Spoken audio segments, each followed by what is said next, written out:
नमस्कार विद्यार्थी मित्रांनो. आज आपण आपल्या केमिस्ट्री इन एव्हरीडे लाईफ या चॅप्टरच्या सेकंड पार्टला सुरुवात करणार आहोत. जसं की मी आधी सांगितलं होतं त्याप्रमाणे आपल्या फर्स्ट पार्टमध्ये आपण फूड केमिस्ट्रीचा अभ्यास केलेला आहे. आता आपण सेकंड पार्टमध्ये आपण मेडिसिनल केमिस्ट्रीचा अभ्यास करणार आहोत. तर त्याचा आपण सुरुवात करूया. तर मेडिसिनल केमिस्ट्रीमध्ये आपल्याला शिकायचं आहे की कंपाऊंड्स विथ मेडिसिनल प्रॉपर्टीज, म्हणजे असे कोणते कंपाऊंड्स आहेत जे मेडिसिनल प्रॉपर्टी शो करतात. ओके, म्हणजे जे वैद्यकीय कामासाठी उपयोगात येणारे कोणते कंपाऊंड्स आहेत त्याचा स्टडी आपल्याला या टॉपिकमध्ये करायचा आहे. तर त्यामध्ये सगळ्यात पहिला पॉईंट आहे आपला ड्रग्स, की ड्रग्ज म्हणजे काय. तर drugs is a chemical which interact with the biomolecules such as carbohydrates, lipids, proteins and nucleic acid and produce the biological response is called drugs. म्हणजे असे सबस्टन्सेस जे आपल्या बॉडीमधल्या कार्बोहायड्रेट्स, प्रोटीन्स, न्यूक्लिक ॲसिड यांच्यासोबत interact होतात आणि एक biological response तयार करतात, त्याला आपण ड्रग्स म्हणतो. तर त्याच्यामध्ये मेडिसिनल ड्रग्स हा एक पॉईंट येतो की मेडिसिन म्हणजे काय.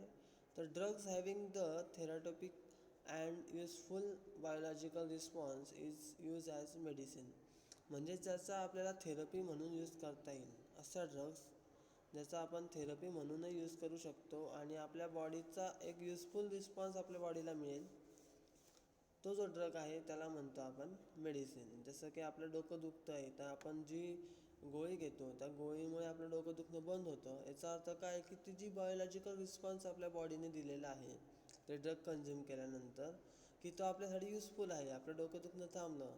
याचा अर्थ काय आला की आपल्या बॉडीने एक युजफुल बायोलॉजिकल रिस्पॉन्स दिला त्या ड्रगसोबत आणि आपल्या डोकंदुखी थांबली. तर ती झाली आपल्यासाठी मेडिसिन.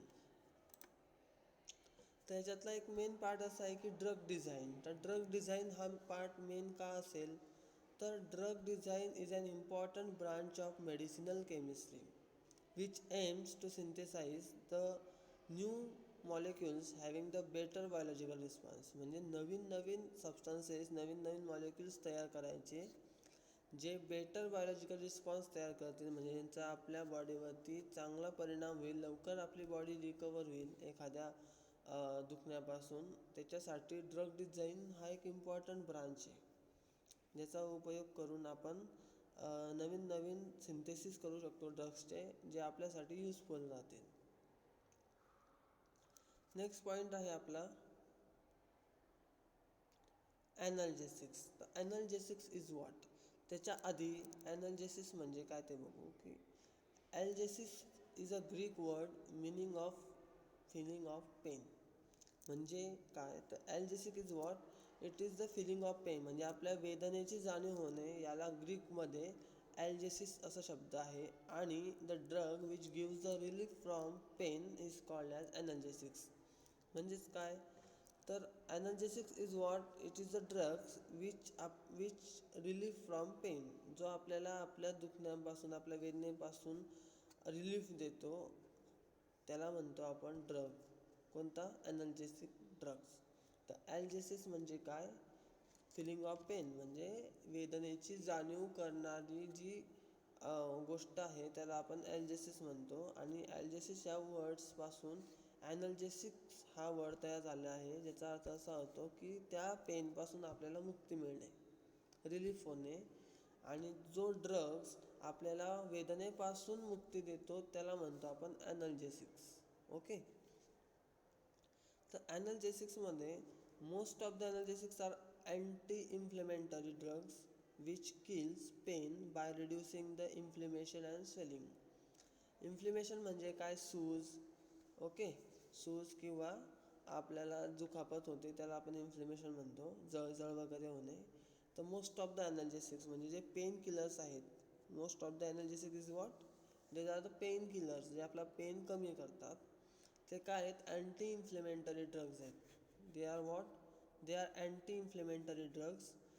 ते काय करतात, आपलं जळजळ दुखणं जे कमी करण्याचं काम करतात. आणि which kill the pain by reducing inflammation किंवा स्वेलिंग.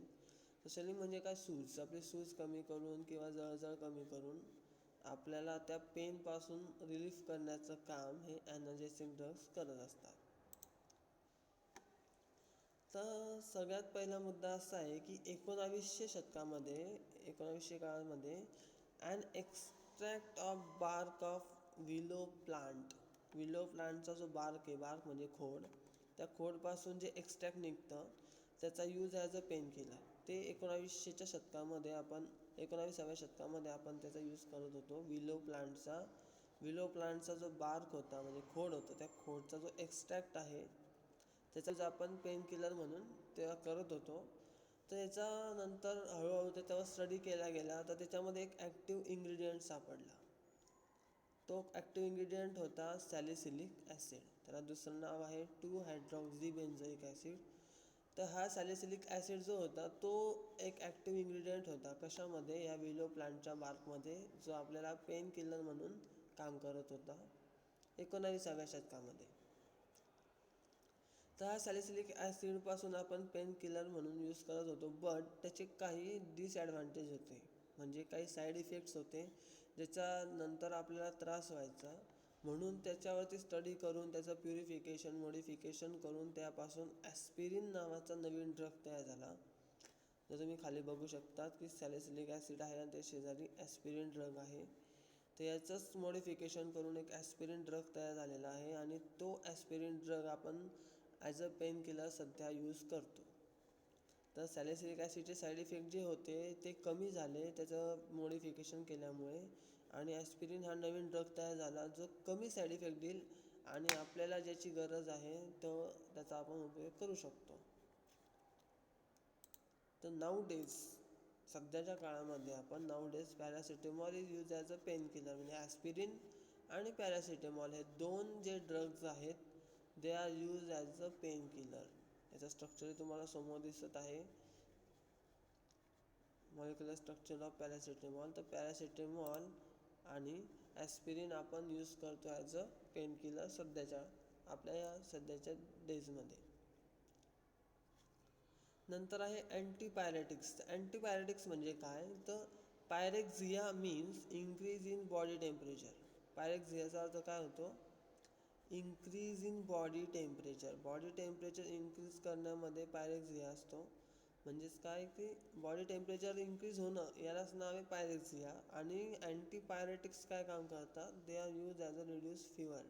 म्हणजे आपल्या बॉडीचं टेम्परेचर कमी करण्याचे जे ड्रग्ज आहेत त्याला म्हणतो आपण अँटीपायरेटिक्स.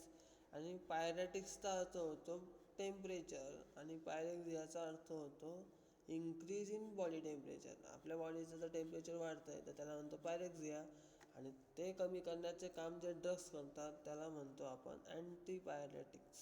ओके. तर आपण आतापर्यंत काय बघितलं की दोन गोष्टी बघितल्या, एक ॲनल्जेसिक्स बघितले आणि एक बघितले अँटीपायरेटिक्स. तर ॲनल्जेसिक्समध्ये आपण काय बघितलं की सगळ्यात पहिले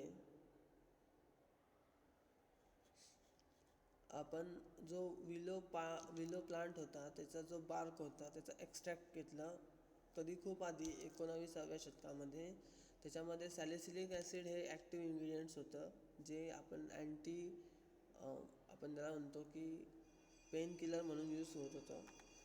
आणि नंतर आताच्या काळामध्ये पॅरासिटेमॉल हा जो ड्रग आहे तो यूज केला जातो. नेक्स्ट पॉईंट आहे आपला अँटीमायक्रोबियल्स. ओके. अँटीमायक्रोबियल्समध्ये काय येईल की any drug that inhibits or kill microbials cells that includes bacteria, fungi or viruses. Antimicrobials या शब्दामध्येच आहे की जो इनहिबिट्स करतो म्हणजे जो वाढ थांबवतो किंवा किल करतो. ओके. कशाची, बॅक्टेरिया, फंगी, व्हायरसेस यांचे किल करणारे जे ड्रग्ज आहेत त्याला म्हणतो आपण antimicrobials. Okay. There are 3 types. त्याचे 3 टाईप्स पडतात अँटीमायक्रोबियल्सचे. त्यातला पहिला पॉईंट आहे डिसइन्फेक्टंट्स. डिसइन्फेक्टंट्स हा त्याचा पहिला पॉईंट आहे.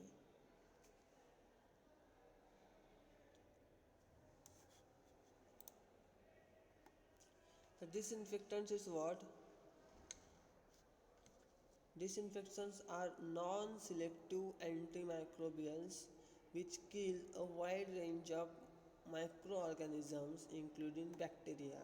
Okay, this is what non selective antimicrobials. आता नॉन सिलेक्टिव्ह अँटीमायक्रोबियल्सचा अर्थ असा होतो की हे अशा प्रकारचे डिसइन्फेक्टंट्स आहेत की जे सिलेक्टिव्ह बॅक्टेरिया किल करत नाही, तर ते वाईल्ड रेंज ऑफ बॅक्टेरिया किल करतात. म्हणजे त्यामध्ये चांगले बॅक्टेरियासुद्धा किल होऊ शकतात, वाईल्ड बॅक्टेरियासुद्धा किल होऊ शकतात. तर ते झाले नॉन सिलेक्टिव्ह, ज्यांचं सिलेक्शन नसतं.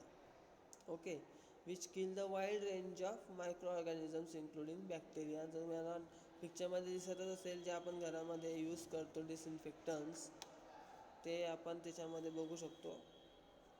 डिसइन्फेक्टन्स are use on non living surfaces, for example floors and instrument. तर डिसइन्फेक्टन्स जे आहेत ते नॉन लिव्हिंग सर्फेसेसवर यूज केले जातात. नॉन लिव्हिंग सर्फेसेसवर का? कारण ते जे डिसइन्फेक्टन्स आहे ज्याच्यामध्ये जे केमिकल्स यूज केले जातात, केमिकल्स असतात कॉन्सन्ट्रेटेड केमिकल्स, जे आपल्या बॉडीसाठी हार्मफुल आहेत, जे आपल्या बॉडीवर आपण यूज करू शकत नाही.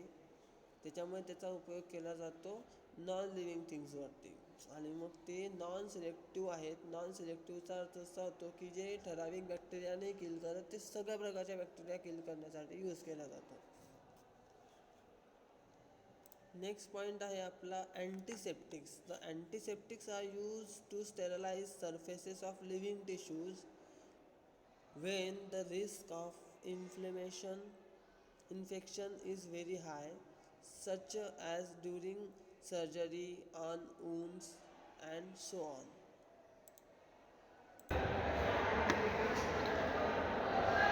म्हणजेच काय? तर antiseptics are use as sterilize the surface of living things. म्हणजे काय, आपल्याला जर जखम झालं तर आपण तिथे डेटॉल वगैरे यूज करतो की नाही, तर तो डेटॉल वगैरे आपण यूज करतो. ते काय करतात, sterilise the surface of living tissues. म्हणजे काय, तर तिथले जी आपले टिश्यू आहे, जिथे आपल्या जखम झालेली आहे, तिचे जे बॅक्टेरिया आहे तो किल करण्याचं काम हे अँटीसेप्टिक करतात. आणि ते लोअर कॉन्सन्ट्रेशनचे असतात रॅदर दॅन डिसइन्फेक्टंट्स. हे जे डिसइन्फेक्टंट्स आहेत ना, ते हायर कॉन्सन्ट्रेशनचे आहेत. आणि त्याच्यामुळे हे डिसइन्फेक्टंट्स जे इथे नॉन लिव्हिंग थिंग्सवर यूज केले जातात. तर हे जे लोअर कॉन्सन्ट्रेशन असलेले जे अँटीसेप्टिक्स आहेत ते आपण यूज करतो लिव्हिंग टिश्यूजवरती. ओके, त्याच्यामध्ये आपण इकडे बघा तुम्ही हायड्रोजन पेरॉक्साईड सोल्युशन नाव दिसतं आहे या पिक्चरमध्ये. त्या पिक्चरमध्ये हायड्रोजन पेरॉक्साईड जे आहे ते यूज केलं जातं. तुम्ही जर जखम वगैरे झाली आणि दवाखान्यामध्ये तुम्ही गेले बँडेज वगैरे करण्यासाठी, तर त्याच्यामध्ये हायड्रोजन पेरॉक्साईड सोल्युशन आधी जखमेवर टाकून ती जागा स्वच्छ केली जाते आणि मग त्याला मलम वगैरे लावून बँडेज केलं जातं. तर हे काय काम करतं आपल्या बॉडीवरती, अँटीसेप्टिक म्हणून काम करतं. का? कारण ते तिथले बॅक्टेरिया किल करण्याचं काम करतं. तर मग दोन गोष्टी लक्षात ठेवायच्या आहेत. डिसइन्फेक्टंट्स जे आहेत ते मोर कॉन्सन्ट्रेशनचे असल्यामुळे ते यूज केले जातात नॉन लिव्हिंग सर्फेसवरती, आणि अँटीसेप्टिक्स जे आहेत ते लोअर कॉन्सन्ट्रेशनचे असल्यामुळे ते यूज केले जातात लिव्हिंग सर्फेसवरती. मोअर आणि लोअर या दोन गोष्टी लक्षात ठेवायच्या. नंतर आहे अँटीबायोटिक्स. तर अँटीबायोटिक्स काय आहेत? The antibiotics are the type of antimicrobials design to target bacterial infections within or on the body. आता जसं अँटीबायोटिक्स, जसं की आपल्याला पोट दुखते तर मग आपण त्याच्यासाठी वेगळी गोळी घेतो. डोकं दुखत असेल तर वेगळी गोळी घेतो. तर याचा अर्थ काय आहे की जी डोकं दुखण्यासाठीची जी गोळी आहे तिचा एक पर्टिक्युलर तिचा फंक्शन आहे की ती त्या प्रकारचेच दुखणं थांबवण्यासाठी कामास येते. नंतर पोट दुखण्याची गोळी असेल तर ते पर्टिक्युलर पोटातलं बॅक्टेरिया असेल, ज्याला आपण मराठीमध्ये जंत म्हणतो, जंत वगैरे होणं, त्याच्यामुळे पोटदुखीचा त्रास होतो. तर ते किंवा फूड पॉयझनिंग वगैरे झालं तर त्यासाठी सुद्धा पोटदुखीसाठी वेगळी गोळी दिली जाते. सायक्लोपाम नावाची गोळी दिली जाते, ज्याचा यूज आपण फक्त पोटदुखीसाठी केला जातो. त्यासाठी आपण अंगदुखीसाठी त्याचा उपयोग करत नाही. तर ते काय, एक पर्टिक्युलर टाईप ऑफ अँटीमायक्रोबियल्स आहे जे एक design to target the bacterial infection. म्हणजे ते बॅक्टेरिया टार्गेट केला जातो आणि त्याचं किल केलं जातं त्याच्यामध्ये अँटीबायोटिक्समध्ये. जे आपण जनरली पिक्चरमध्ये तुम्ही बघताय अशा प्रकारचे बरेच गोळ्या वगैरे आपण मेडिसिन्स आपण घेतलेले तुम्हाला आठवत असेल. तर आता आपण अँटीसेप्टिक्स आणि डिसइन्फेक्टंट त्याचं जनरल बघितलं, तर आता थोडा डिटेल स्टडी आपण त्याचा या टॉपिकमध्ये बघूयात की अँटीसेप्टिक्स आणि डिसइन्फेक्टंट्स म्हणजे काय. तर a dilute aqueous solution of phenol, phenol is also known as carbolic acid, हे पण लक्षात ठेवा. Phenol is also known as carbolic acid. A dilute aqueous solution of phenol was one of the first antiseptic used in medicine. आपण एक important sentence आहे की one of the first antiseptic use in medicine. मेडिसिनमध्ये सगळ्यात पहिल्यांदा कोणता antiseptic use केला असेल, dilute aqueous solution of phenol, किंवा तुम्ही जनरली फेनॉल जरी लक्षात ठेवला तरी काही हरकत नाही. ओके, तर यूज केला जातो. नंतर a dilute aqueous solution of boric acid is a weak antiseptic use for eyes. तर डोळ्यांसाठी कोणता यूज केला जातो अँटीसेप्टिक म्हणून, तर boric acid. Aqueous solution of boric acid use केलं जातं आईज म्हणजे डोळ्यांसाठी अँटीसेप्टिक म्हणून यूज केलं जातं. तर मग याच्यामध्ये सगळ्यात पहिले काय आहे की सगळ्यात पहिलं one of the first antiseptic कोणतं आहे, फेनॉल. त्याच्यानंतर बोरिक ॲसिड जे आहे, बोरिक ॲसिडचं डायल्यूट सोल्युशन जे आहे ते यूज केलं जातं आहे आपलं आईजसाठी, डोळ्यांसाठी. नंतर various phenols are use as antiseptics and disinfectants. वेगवेगळ्या प्रकारचे फेनॉल्स जे आहेत ते अँटीसेप्टिक आणि डिसइन्फेक्टंट्स म्हणून यूज केले जातात. The two of the most common phenol derivatives in the use are trichlorophenol and chloroxylenol.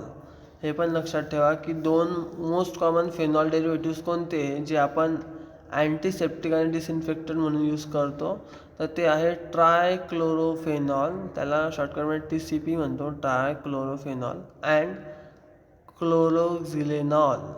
हे दोन जे फेनॉल डेरिव्हेटिव्ज आहेत ते आपण कॉमनली यूज केल्या जातात अँटीसेप्टिक म्हणून किंवा डिसइन्फेक्टंट म्हणून. द पीचा अर्थ होतो इथे para. The parachlorobenzyl phenol is use as a disinfectant in all purpose of cleaning. म्हणजे काय, तर पॅराक्लोरोबेन्झिल फेनॉल जो आहे, हा जो कंपाऊंड आहे पॅराक्लोरोबेन्झिल फेनॉल, हा डिसइन्फेक्टंट म्हणून यूज केला जातो आहे ऑल पर्पज ऑफ क्लिनिंग, म्हणजे सगळ्या प्रकारच्या क्लिनिंगसाठी, सरफेस क्लिनिंग असो, इन्स्ट्रुमेंट क्लिनिंग असो, पण नॉन लिव्हिंग थिंग्सवरती त्याचा जनरली यूज केला जातो. तर मग या टॉपिकमध्ये आपण काय बघितलं की सगळ्यात पहिला जो अँटीसेप्टिक आहे तो कोणता आहे, फेनॉल. सेकंड काय बघितलं टॉपिक की बोरिक ॲसिडचं ॲक्वियस सोल्युशन जे आहे ते अँटीसेप्टिक म्हणून काम करतं डोळ्यांसाठी, आईजसाठी. नंतर दोन कॉमन फेनॉल डेरिव्हेटिव्ज आहेत जे आपण अँटीसेप्टिक म्हणून यूज करतो, ते आहेत ट्रायक्लोरोफेनॉल अँड क्लोरोक्झिलेनॉल. ओके, आणि लास्ट पॉईंट होता द पॅराक्लोरोबेन्झिल फेनॉल जो आहे तो डिसइन्फेक्टंट म्हणून यूज केला जातो सर्व प्रकारच्या क्लिनिंग पर्पजेससाठी. The difference between antiseptic and disinfectant is what?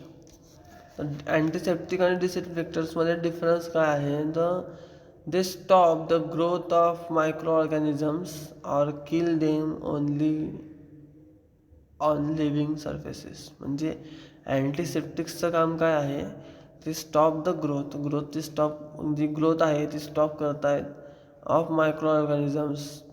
Micro organisms is nothing but bacteria stop करतात. नंतर kill them only on living surfaces, म्हणजे आपल्या लिव्हिंग सर्फेसेस म्हणजे आपली बॉडीवरचे जे बॅक्टेरिया आहेत ते किल करण्यासाठी अँटीसेप्टिक यूज केला जातो. तर डिसइन्फेक्टंट्समध्ये काय, they are use to kill the micro organisms on non living surfaces, म्हणजे नॉन लिव्हिंग सर्फेसेसवरचे बॅक्टेरिया किल करण्यासाठी डिसइन्फेक्टंट्स यूज केले जातात.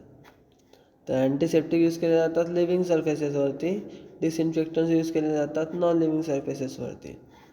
सेकंड पॉईंट आहे, they found to have the low concentration of the particular biocide. म्हणजे काय, अँटीसेप्टिकमध्ये जे chemical use केले जात आहे ते लोअर कॉन्सन्ट्रेशनचे आहेत, तर डिसइन्फेक्टंटमध्ये जे यूज केले जातात ते हाय कॉन्सन्ट्रेशनचे केमिकल्स यूज केले जातात. थर्ड पॉईंट आहे तो आहे जनरली आपण बघतोय तो आहे एक्झाम्पल्स की माउथवॉशमध्ये यूज केला जातो अँटीसेप्टिक, हँड सॅनिटायझरमध्ये यूज केला जातो त्याला म्हणतो आपण अँटीसेप्टिक्स. तर डिसइन्फेक्टन्समध्ये आपण अल्कोहोल, ब्लीच म्हणजे आपण कपडे वगैरे ब्लीच करतो त्याच्यामध्ये यूज केला जातो. ओके, अल्कोहोल्स आहेत, अल्कोहोल्स पण डिसइन्फेक्टंटमध्ये यूज केले जातात. डेटॉल्स वगैरे आपण जे म्हणतो सॅव्हलॉन वगैरे यूज केलं जातं. तर ॲक्च्युली बॉडीसाठी पण यूज केलं जातं आणि डिसइन्फेक्टंट म्हणून पण यूज केलं जातात, पण त्याच्यामध्ये कॉन्सन्ट्रेशनमध्ये फरक असतो. तर हा झाला difference between antiseptics and disinfectants. Next point आहे आपला अँटीबायोटिक्स. तर what is antibiotics? Antibiotics are purely synthetic or obtained from the microorganisms. Antibiotics म्हणजे काय? They are the purely synthetic. एक तर प्युअरली सिंथेटिक आहे की म्हणजे बनवले मॅनमेड आहेत किंवा obtain by micro organism. For example bacteria, fungi, नंतर मोल्ड्स यांच्यापासून अँटीबायोटिक्स तयार केले जातात.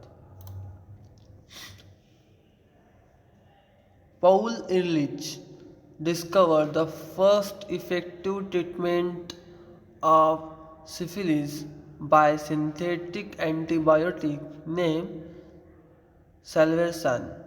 सॅल्वेरसान नावाचं जे एक ड्रग तयार केलेलं कोणी? पौल एर्लिचने. तर ते यूज केलं जातं होतं आपल्या सिफिलिस नावाच्या एका सिंड्रोमसाठी. सिंड्रोम म्हणजे एका आजारासाठी. तर आर्सेनिक बेस ऑर्गॅनिक कंपाऊंड, तो काय आहे? Arsenic base of organic compound आहे. हा जो सॅल्वेरसान नावाचा जो ड्रग आहे तो काय आहे? आर्सेनिक बेस ऑर्गॅनिक कंपाऊंड आहे, ज्याचा उपयोग सिफिलिस नावाच्या एका आजारासाठी यूज केला जातो आणि तो कोणी डिस्कवर केलेला आहे? पौल एरिचने डिस्कवर केलेला आहे. तर antibiotics can be of 3 types. तर अँटीबायोटिक्स हे 3 टाईपचे आहेत. सगळ्यात पहिला आहे ब्रॉड स्पेक्ट्रम. तर ब्रॉड स्पेक्ट्रममध्ये काय आहे? तो जो ब्रॉड स्पेक्ट्रम जो आहे अँटीबायोटिक्स तो effective against the wide range of bacteria. जो ब्रॉड स्पेक्ट्रम आहे तो effective against wild range of bacteria. आता वाईल्ड रेंज ऑफ बॅक्टेरिया म्हणजे काय? तर सर्व प्रकारचे बॅक्टेरिया किल करण्यासाठी जो अँटीबायोटिक यूज केला जातो त्याला म्हणतो आपण ब्रॉड स्पेक्ट्रम. तर नॅनो स्पेक्ट्रममध्ये येतो against the group of bacteria. एका ठराविक ग्रुपच्या बॅक्टेरिया असेल तर तो किल करण्यासाठी नॅरो स्पेक्ट्रम यूज केला जातो. आणि थर्ड पॉईंट आहे लिमिटेड स्पेक्ट्रम. लिमिटेड स्पेक्ट्रममध्ये effective against the single organism म्हणजे एका particular type of bacteria kill करण्यासाठी. जसं की मी आधी सांगितलं की पोटदुखीच असेल तर तुम्ही पेन किलर म्हणून सायक्लोपाम नावाची गोळी घ्याल, त्याच्या जागी तुम्ही झिरोडॉल पी घेणार नाही. तर झिरोडॉल पी हे अंगदुखीचं काम करतं, तर सायक्लोपाम हे पोटदुखीवरती काम करतं. ओके, तर एका पर्टिक्युलर टाईपचं दुखणं थांबवण्यासाठी जे यूज केले जातात त्याला म्हणतो आपण लिमिटेड स्पेक्ट्रम किंवा एका पर्टिक्युलर बॅक्टेरिया किल करण्याचं काम केलं जातं. नॅरो स्पेक्ट्रममध्ये ग्रुप ऑफ बॅक्टेरिया येतो. तर ब्रॉड स्पेक्ट्रममध्ये वाईल्ड रेंज ऑफ बॅक्टेरियावरती काम केलं जातं अँटीबायोटिक्सकडून. तर हे 3 टाईप आहेत अँटीबायोटिक्सचे. नेक्स्ट आहे की disadvantage of broad spectrum antibiotics is that they also kill the useful bacteria in the alimentary canal. म्हणजे काय? तर ब्रॉड स्पेक्ट्रम जो बघितला आपण अँटीबायोटिक्सच्या 3 टाईपमध्ये ब्रॉड स्पेक्ट्रम जो बघितलेला आहे टाईप तो काय आहे? It is against the wild range of bacteria. जसं की तुम्हाला सांगितलं की wild range of bacteria kill करण्यासाठी यूज केला जातो ब्रॉड स्पेक्ट्रम टाईपचा अँटीबायोटिक्स. तर तो अँटीबायोटिक्स काय करतो? तो युजफुल बॅक्टेरिया जो असतो आपल्या बॉडीमध्ये तो पण किल करण्याचं काम तो करतो. तर हा त्याचा डिसॲडव्हान्टेज आहे, कारण जो युजफुल बॅक्टेरिया आहे तो आपल्याला महत्त्वाचाच आहे आपल्या बॉडीसाठी आणि तो पण जर किल होत असेल तर त्याच्यामुळे आपल्या बॉडीला नुकसानच होणार आहे. त्याच्यामुळे तो एक डिसॲडव्हान्टेज आहे आपल्या ब्रॉड स्पेक्ट्रम अँटीबायोटिक्सचा. तर या ठिकाणी आपण थांबू. हे झालं आपलं आपण आज बघितलं आहे म्हणजे मेडिसिनल प्रॉपर्टीज आपण बघितलेल्या आहेत. त्याच्यामध्ये वेगवेगळ्या प्रकारचे आपण टॉपिक्स बघितले. आता आपण नेक्स्ट जो थर्ड पॉईंट आहे त्याच्यामध्ये आपण डिटर्जंट केमिस्ट्री बघणार आहोत, ज्याला आपण सेकंड नाव आहे क्लिन्झिंग एजंट. तर तो टॉपिक्स आपण नेक्स्ट लेक्चरला बघू. ह्या लेक्चरमध्ये काही प्रॉब्लेम असेल तर तुम्ही मला विचारू शकतात. तोपर्यंत अभ्यास करत राहा. धन्यवाद.